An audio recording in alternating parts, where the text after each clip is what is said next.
एक खूबसूरत सुबह दाऊद और दुआ स्कूल से वापस आए। खाने के बाद वो दोनों खेलने लगे। खेलते खेलते दाऊद अब्बू की मेज़ के पास गया जहां उनकी पसंदीदा कलम रखी थी। कितनी खूबसूरत कलम है, दाऊद ने कहा और इसे उठाकर देखने लगा। दुआ ने कहा, भाई, ये अब्बू की खास चीज़ है, वापस रख देना।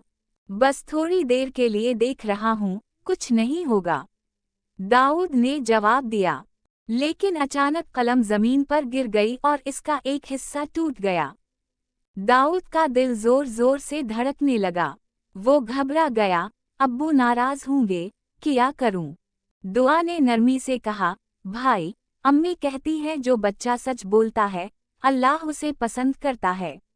झूठ बोलना गुनाह है, आप अब्बू से सच कह दें। कुछ देर सोचकर दाऊद ने हिम्मत की और अब्बू के पास गया।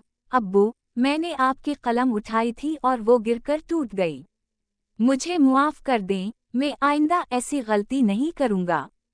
अब्बू ने हैरत से देखा, फिर मुस्कुरा दिए। बेटा, तुमने सच बोलकर मेरा दिल जीत लिया। चीज़ टूट गई कोई बात नहीं, लेकिन सच बोलना बहुत बड़ी खूबी है। अम्मी भी आईं और दोनों बहन भाइयों को गले लगा कर कहा, कुरान पाक में अल्लाह फरमाता है, अल्लाह सच्चों को पसंद करता है।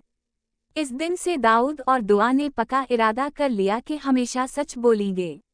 सबक: सच बोलने से अल्लाह खुश होता है और झूठ नुकसान देता है। बच्चों को हमेशा सच सिखाना चाहिए।